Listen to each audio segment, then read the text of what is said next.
എന്തോ ചെയ്യാനായി ഇറച്ചി അങ്ങോട്ട് പകുതി വെന്തതേ ഉള്ളൂ, അപ്പോഴത്തേക്ക് ഗ്യാസ് അങ്ങ് തീർന്നു. എന്താ നോക്കട്ടെ എന്നാല്. ഓ ഈ സിംഹത്തിനെ കടുവയൊക്കെ സമ്മതിക്കുന്നത് എങ്ങനെ ഈ പച്ചിറച്ചി തിന്നുന്ന? ഓ ഇതിന്റെ ഇടയ്ക്ക് സ്വന്തം നാക്ക് കടിച്ചു കുറച്ച് തിന്നാ പോലും അറിയത്തില്ല കേട്ടോ. ചേട്ടൻ വരുമെന്ന് പറഞ്ഞ് വെച്ചാ അതിന് എന്താ ചെയ്യുക? അപ്പഴത്തെ ചെറുക്കനെ വിളിച്ച് മാറ്റി വെക്കാം. കുഞ്ഞയ്യാ എന്തോ തന്നെ ഇപ്പൊ പറയാനൊന്നും പറ്റത്തില്ല. ഇങ്ങോട്ട് നീ എന്തോടുക്കും അവിടെ? എന്റെ പൊന്നി ചേച്ചാണ് നിലവിളക്ക് കത്തിച്ച് വെച്ച് ഞാൻ പ്രാർത്ഥിക്കാൻ തുടങ്ങി. ഇപ്പം ഞങ്ങളുടെ അമ്മ വഴക്ക് പറയും ഇവിടെ ഇറങ്ങിപ്പോയാ. എടോ ഒന്ന് വന്നേടോ, ഒരു കാര്യത്തിനാന്ന്. പറ്റത്തില്ല, നിങ്ങളുടെ വീട് ഞങ്ങളുടെ തെക്കോസ്റ്റല്ലേ ഇരിക്കുന്നേ. നിലവിളക്ക് കത്തിച്ചിട്ട് തെക്കോട്ട് ഇറങ്ങിപ്പോയാ ഞങ്ങളുടെ അമ്മ എന്നെ വഴക്ക് പറയും. നീ ഒരു കാര്യം ചെയ്യും, വടക്കോട്ട് ഇറങ്ങി പടിഞ്ഞാറോട്ട് തിരിഞ്ഞ് കിഴക്കൂടെ കറങ്ങി വാ.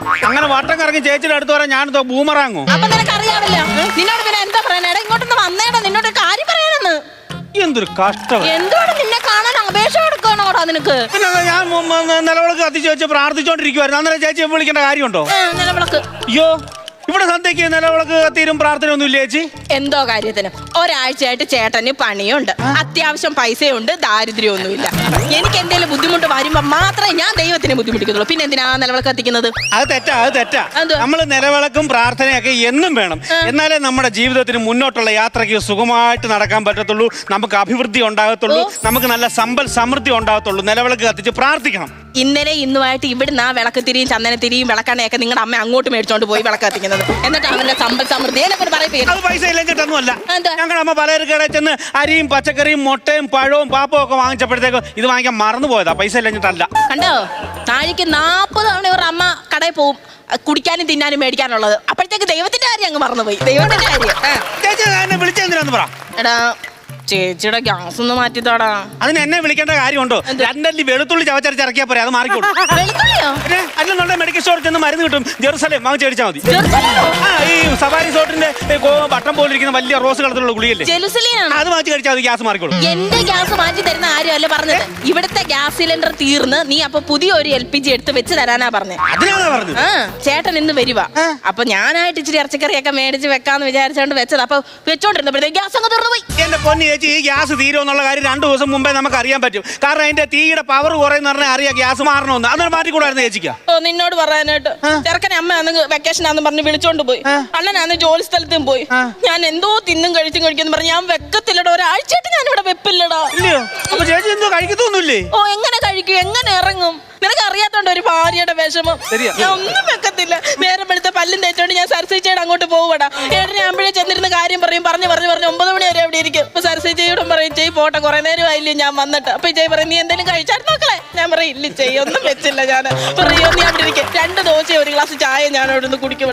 എന്നിട്ട് എനിക്ക് അങ്ങ് മനസ്സിന് വിഷമം. ഇവിടെ വരുമ്പോൾ ഞാൻ ചേട്ടന്റെ കാര്യം ഓർക്കും. അങ്ങനെ ഇച്ചിരി നേരം കിടന്ന് അങ്ങ് ഉറങ്ങും, വിഷമം സഹിക്കാതെ. പിന്നെ ഒരു 12:30 ആകുമ്പോഴത്തേക്ക് അമ്മിളിച്ചയുടെ വീട്ടിലോട്ട് പോകും. ഈ ചെയ്യാണെങ്കിൽ അവിടെ നിന്ന് മീൻ വെട്ടുവാണെന്നുണ്ടെങ്കിൽ ഞാൻ ഇച്ചിരി കൊച്ചുള്ളിയും ചമ്മന്തുള്ളി ഇഞ്ചിയൊക്കെ അരിഞ്ഞ് പറക്കി കൊടുക്കും. എന്നിട്ട് ചേടും പറയും, ഇപ്പൊ ഇച്ചിരി നേരം ആയില്ലേ ഇച്ചി വന്നിട്ട് വീട്ടിലോട്ട് ചെല്ലട്ടെ. ഇപ്പൊ പറയണ കഴിച്ചിട്ട് പോകച്ചേ, ഇച്ചേ പ്രായമായതാ വേണ്ടാന്ന് പറഞ്ഞ് ഇച്ചയ്ക്ക് വിഷമം വരും. എന്നിട്ട് ഞാൻ പറയും, ഇച്ചൈ വിളമ്പ്, ഇച്ചൈ അങ്ങ് വിളമ്പെന്ന് പറയുമ്പോ ഇച്ചൈ അങ്ങ് വിളമ്പ്. ഞാൻ അവിടെ ഇരുന്ന് ഒരു പാത്രം ചോറും കൈയും കഴിയെങ്കിൽ വരുവടാ. ക്ഷീണമല്ലയോ? ഇച്ചിരി മാറിക്കിടന്ന് അങ്ങ് ഉറങ്ങും. 3:30 ആവും. എന്റെ ദൈവമേ, അമ്മിണി ചെയ്യും 3:30 ആകുമ്പോഴത്തേക്ക് നല്ല ഒന്നാന്തരം പശുവുള്ള വീട്, കറവയുണ്ട്. സൊസൈറ്റി പോകുന്നതിന് മുന്നേ ഇച്ചൈ എനിക്ക് 1 ഗ്ലാസ് ചായ തരും. ഞാൻ അവിടെ ചെല്ലുന്നു. ടീ ബ്രേക്കിന്റെ കഥയാ. ചൂടോടെ ഞാൻ കുടിക്കും, ചൂടാ എന്നാലും ഞാൻ കുടിക്കും. അങ്ങനെയൊക്കെ വൈകിട്ട് അത്താഴം എങ്ങനെയാ? നല്ല ചെല്ലു കൂട്ടി കിടക്കാൻ വരുന്നേ, അവരിങ്ങ് കൊണ്ടുവരും. ഞാൻ പറഞ്ഞ ഭർത്താവ് ഇവിടെ ഉള്ളതല്ല, പുറത്ത് പണിക്ക് പോകുന്നതാണ് നിങ്ങൾക്ക് ഇഷ്ടം. കയറി ഇറങ്ങി തിന്നാമല്ലോ. ഗ്യാസ് എവിടെ ഇരിക്കുന്നത്? ചേച്ചി ഈ ഗ്യാസ് ഒക്കെ എന്നെ വിളിക്കേണ്ട കാര്യമുണ്ടോ? ആകെ 10-20 കിലോ ഉള്ളൂ. ചേച്ചിക്ക് തന്നെ മാറ്റി വെച്ചാൽ അയ്യോ എനിക്ക് പറ്റത്തില്ലടാ. ഗ്യാസ് എടുത്ത് പൊക്കുമ്പോഴത്തേക്ക് നടുവിനൊരു വിലക്ക് ആവതില്ലല്ലോ, പ്രായമായി വരുമല്ലയോ. 20 കിലോ ഉള്ള ഗ്യാസ് കുറ്റി വെക്കാൻ വയ്യ. 65 കിലോ ഉള്ള അമ്മായിമ്മ പൊക്കി കണ്ടിലിട്ട ടീമായത്. നീ അങ്ങനെ പറയരുത് കേട്ടോ. അതായത് ആ പാതകത്തിന് എവിടെ വരുവാ? ഇവിടെ നിൽക്കി. ഇവിടെ എന്റെ കൂടെ വരണ്ട, ഞാൻ തന്നെ വേണ്ടേ? വേണ്ട, എന്റെ കൂടെ അടുക്കള വരണ്ട. അതെന്തൊരു കഷ്ടം. വേണ്ട ചേച്ചി, ഒന്നാതെ അണ്ണനും ഇല്ല. നമ്മൾ അടുക്കള ഒരുമിച്ച് നാട്ടുകാരൊക്കെ എന്തോ നോക്കിക്കോന്നറിയാം. വരരുത്, എനിക്ക് പേര് പറഞ്ഞ ഇഷ്ടമല്ല. ഗ്യാസ് വെച്ച് തന്നാ ഗുണമുണ്ട് കേട്ടോ. അതൊക്കെ എന്തുവാ ഇങ്ങോട്ട് ഇറച്ചിക്കറി വേണോ നിനക്ക്? ഇറച്ചിക്കറി വേണം. കാരണം ഞാൻ കുറച്ചു നാളെ ഇറച്ചി കൂട്ടിയിട്ട്. അതും അങ്ങനെ പറഞ്ഞു. നിങ്ങളുടെ വീട്ടിൽ ഇപ്പൊ ഇറച്ചിക്കറി മേടിക്കത്തില്ല? ഞങ്ങൾ അച്ഛൻ ഈ ഇറച്ചി ചൊറിയുമല്ലോ. അത് ചിലർക്ക് അങ്ങനെ ഈ ഇറച്ചി കൂട്ടാൻ പറ്റത്തില്ല. അലർജിയുടെ പ്രശ്നം അത്. അലർജിയുടെ അല്ല, പിന്നെ രണ്ടാമത് ചോദിച്ചിട്ട് കൊടുത്തില്ല അച്ഛന് ചൊറിയും അമ്മയുമായിട്ട്. അതുകൊണ്ട് ഇപ്പൊ വാങ്ങിക്കത്തില്ല. ഞാൻ പോകുമ്പോ എനിക്ക് തന്നു വിട്ടാ. എടാ കുഞ്ഞാ, ഞാനൂടെ വന്ന വേണ്ട ചേച്ചി, ചുമ്മാ അടങ്ങി ചേച്ചി. നാട്ടുകാരെ കൊണ്ട് പറഞ്ഞു ഇന്നാളെ ചുമ്മാ ആവശ്യമില്ലാത്തൊക്കെ പറഞ്ഞു. ഇങ്ങനെ ഒരു ചെറുക്കൻ, എന്റെ ദൈവമേ, ഞാൻ കല്യാണം കഴിച്ചുകൊണ്ട് വന്നപ്പോ മുതൽ കാണുവാണേ. ഈ പെണ്ണുങ്ങളുടെ മുഖത്ത് നോക്കത്തില്ല ചെറുക്കൻ. നല്ലൊരു ജോലിയൊക്കെ കിട്ടിയതാ. ആ കൂട്ടത്തിൽ പെണ്ണുങ്ങൾ ജോലി ചെയ്യുന്നു പറഞ്ഞു ചെറുക്കൻ ജോലിക്ക് പോകത്തില്ല. അതെ. പിന്നെ മെനങ്ങാന്നങ്ങാണ്ടാണെങ്കിൽ സെൻസസ് എടുക്കാൻ ഒരു പെങ്കൊച്ചു വന്നു. ആ കൊച്ചു പഞ്ചായത്തിൽ നിന്ന് പോകുന്നിടം വരെ അവൻ ആ പെരക്കത്തിരുന്നു. ഇവർ അമ്മയാണെങ്കിൽ വീട്ടിൽ ആരും ഇല്ല, എനിക്ക് മക്കളും ഇല്ല എന്നങ്ങാണ്ട് എഴുതി കൊടുത്തത്. എന്തോ ചെയ്യാൻ മാറ്റി വെച്ചിട്ടുണ്ടേ. എടാ ഞാൻ ഇപ്പൊ ഒരു തളയും കൂടെ മതി. ഞാൻ വേണ്ട. ഒരു തലയും കൂടെ മതി. കൊണ്ടുപോടാ. നിങ്ങളുടെ ചൊറിയുന്ന അച്ഛനും കൂടെ കൊണ്ട് കൊടുക്കുക. അണ്ണൻ വന്നിട്ട് വരാം. അന്നേരം വരുമെന്ന്. അണ്ണൻ വന്നിട്ട് വരാം. അന്നേരം തന്നാ മതി.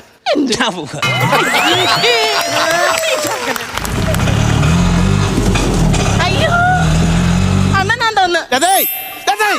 ടോർച്ചെടുത്തോണ്ടിട്ട് വാടി. ടോർച്ചപ്പ് എന്തിനാ? നിനക്ക് പനിയുണ്ടോ എന്ന് നോക്കാൻ. ഇവിടുത്തെ തീർത്ത് അങ്ങോട്ട് വരാൻ. എന്തൊരു കഷ്ടം. അണ്ണൻ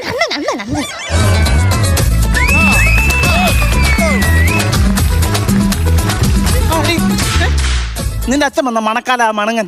ഇല്ല, വന്നില്ല. പിന്നെ ആ മരച്ചോട്ട് ഇരട്ടിരുന്ന ആരാ? അയ്യത് പഞ്ചായത്തിൽ നിന്ന് ഡ്രോ ബാഗ് വെച്ചേക്കും അവിടെ. ഡ്രോ ബാഗാണോ? പിന്നെ എന്തൊരു കഷ്ടം. അതെന്തോ എടുത്തറിയുന്നേ? പണി സാധനം അവിടെ പണിക്ക് കൊണ്ടേ സാധനങ്ങൾ. ഇതെന്തുവാ? നോക്കട്ടെ. മനസ്സിലായി. പണിസ്ഥലത്ത് നല്ല മിനിക്കായിരുന്നില്ലയോ? പണിക്ക് പോയാ പണി പോയി ചെയ്യണം, അല്ലാതെ അവിടെ കുടിക്കരുത്. കുടിക്കാതെ ആര് കുടിക്കുന്നു? അവിടെ കുടിക്കുന്നില്ല. ഞാൻ ഇന്ന നാട് വരെ നിന്റെ കൂട്ടത്തിലല്ലാതെ എവിടെയും പോയി കുടിച്ചിട്ടുണ്ടോ? നിന്റെ സാങ്ഷൻ മാറ്റിട്ടില്ലേ? ഞാൻ കുടിച്ചിട്ടുള്ളൂ. വ്യക്തമായിട്ട് പറഞ്ഞ എന്റെ സമ്മതത്തോടെ നിങ്ങൾ അതേ ഉള്ളൂ. അതേ പിന്നെ അവിടെ പണിക്ക് പോയിട്ട് ഞാൻ കുടിക്കാനാണ് നേരം. അല്ല, ഞാൻ ഒരു കാര്യം ചോദിക്കട്ടെ. അണ്ണന് 2 ആഴ്ചത്തെ പണിയുണ്ട്. അണ്ണൻ 2 ആഴ്ച കഴിഞ്ഞേ വരുത്തുള്ളൂ എന്ന് പറഞ്ഞിട്ടേ അണ്ണന്താ നേരത്തെ വന്നു? രഘു എന്നെ പണിക്ക് വിളിച്ചേ. അവൻ ആ മംഗലാപുരത്തെ വീടേ 4 ലക്ഷം രൂപ ലേബർ ചാർജിനാ പിടിച്ചത്. എന്നോട് പറഞ്ഞു അണ്ണാ 2 ആഴ്ചത്തെ പണി ഉണ്ടെന്ന് എന്നെ അവിടെ കൊണ്ടുപോയി.